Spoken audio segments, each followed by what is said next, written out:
सभी को मेरा नमस्कार। बहुत दिन से मैं वीडियो नहीं बनाया, ऑनलाइन नहीं आया, मेरे को प्रॉब्लम चल रही थी इस वजह से। तो आज मैं आपको इस वीडियो में बताने वाला हूँ HIIT वर्कआउट क्या होता है और हाई वॉल्यूम वर्कआउट क्या होता है। अभी लोग अक्सर दोनों में कंफ्यूजन में रहते हैं कि HIIT हमें करना चाहिए हाई इंटेंसिटी वर्कआउट या फिर high volume workout. High intensity कौन करता है? जैसे कि हमारे डोरियन येट्स हो गए, फिर हमारे माइक मेंस्टर हो गए, और इनको बनाया किसने था? इनके फाउंडर थे आर्थर जोन्स। ठीक है, मैं जोना जोन्स की बात कर रहा हूँ, आर्थर जोन्स, जो कि हाई इंटेंसिटी ट्रेनिंग को डेवलप किए थे, और भी एक गोरिल्ला से देख के।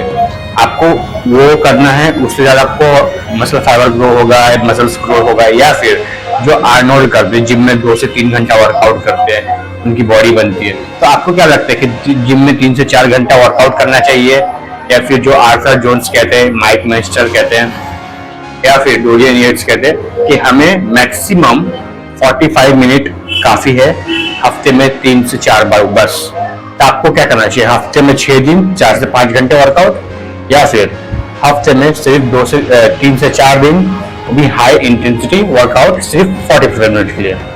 तो इस वीडियो में हम यही जानने वाले हैं। तो सबसे पहले हम बात करेंगे HIIT वर्कआउट के बारे में, जो कि है हाई इंटेंसिटी वर्कआउट। ठीक है, अब इसमें होता है क्या मेनली, जैसे कि मान लो कि मैं पहला सेट, अगर हम सब लोग नॉर्मल लोग क्या करते हैं, पहला सेट हम मारते हैं लाइट वेट से, फिर हम मारते थोड़ा हैवी जाते हैं, फिर हम उससे थोड़ा और हैवी जाते हैं, फिर हम उससे थोड़ा और हैवी जाते हैं, ऐसे 4 सेट या 3 सेट मारते हैं हम। ठीक है, लेकिन हाई इंटेंसिटी में होता क्या है, सबसे पहले अगर आपने वार्म अप किया तो वार्म अप आपको कितने से करना है? वार्म अप आपको करना है 70 kg वेट से, मतलब 70% वेट से। अगर मान लो कि आप 100 kg आप लिफ्ट कर सकते हो, तो आपको पहले 50% से आपको वार्म अप कर लेना है एक सेट के लिए।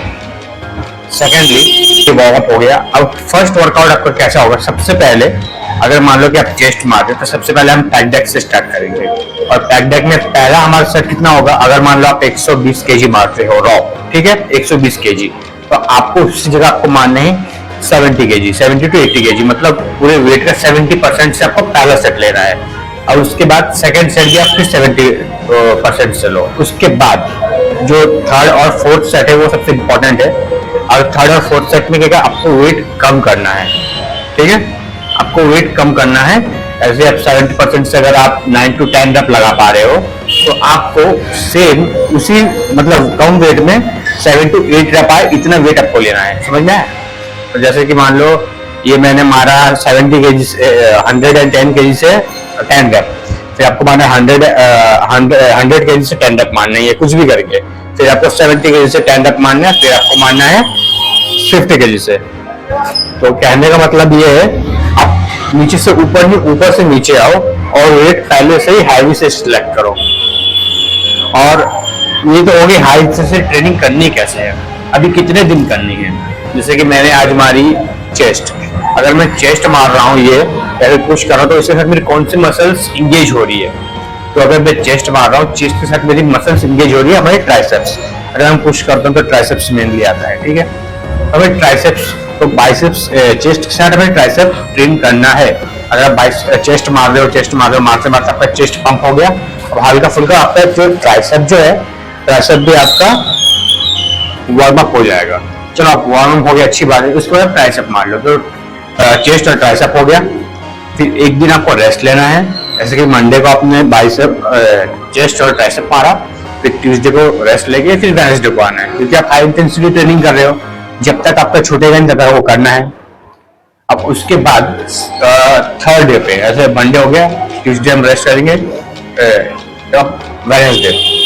वेडनेसडे को अब मारना है बैक। सबसे पहले बैक क्यों मारेंगे?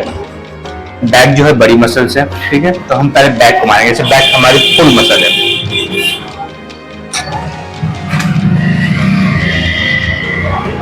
तो बैक हमारी फुल मसल है। अभी हम बैक को खींचेंगे, बैक से करेंगे। अब जो भी थोड़ा वर्कआउट भी किया होगा उसको पता होगा कि बैक मारते वक्त आपका बाइसेप्स ऑटोमेटिकली टारगेट हो जाता है, बाइसेप्स पे आएगा ही आएगा लोड। ठीक है, हम बैक करते करते बैक के हम बाइसेप्स मार लेंगे।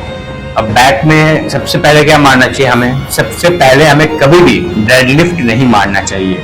क्यों? अगर आप डेडलिफ्ट मारोगे तो आपका पहले ही लोअर बैक पेन होगा और सारी जो पावर है आप डेडलिफ्ट में डाल दोगे, बाकी बैक के लिए आपकी पावर आपको बचेगी नहीं, सीधी सी बात है। ठीक है, तो पहले आप लेग्स पुल डाउन कर लो, लेग्स पुल डाउन के साथ रोइंग कर लो, रो के साथ डंबल किक बैक कर लो, किक बैक बोल रहा हूँ सॉरी, डंबल पुल कर लो, जैसे डंबल खींचते ना, बहुत दिन हो गए वर्कआउट किए हुए, नाम दिमाग से याद नहीं रह रही है।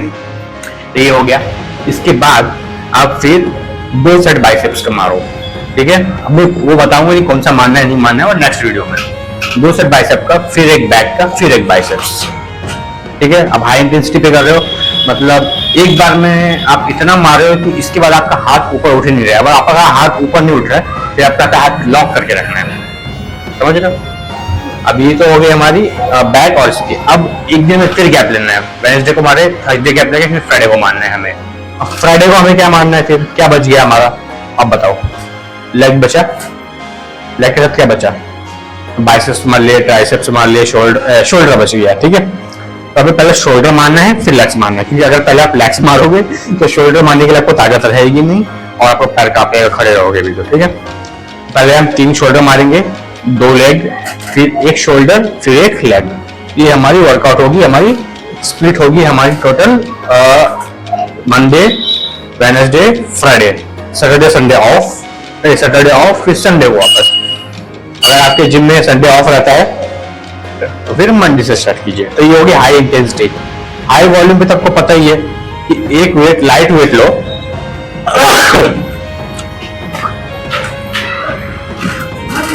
मतलब आपको हाई वॉल्यूम पे ऐसे वेट सिलेक्ट करना जिसपे आप 12, 13, 14, 15 रैप मार सको। और आपको एक ही बॉडी पार्ट के लिए 3 से 4 लोग मारते हुए दिख जाएंगे जिम में। आर्नोल्ड भी यही करते थे, लेकिन उनका प्रोटीन इंटेक पूरा होता था, आपका नहीं होता है भाई, ये आप ध्यान रखो।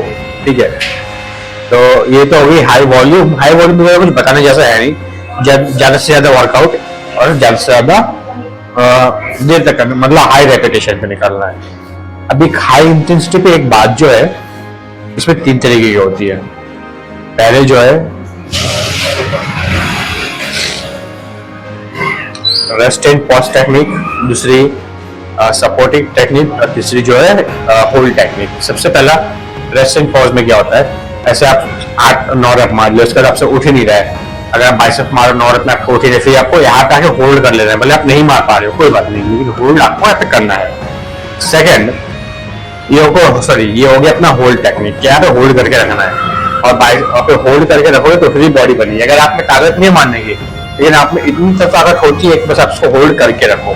ठीक है, तो ये हो गई पहली। सेकंड होता है पॉज एंड ये टेक्निक। उसमें क्या होता है, आप सेट मारो, थक गए, 30 से 1 मिनट का रेस्ट लो, फिर एक सेट मारो, 1 रैप मारो, फिर होल्ड, 30 से 1 मिनट का रेस्ट, फिर 1 रैप। समझ रहे हो ये?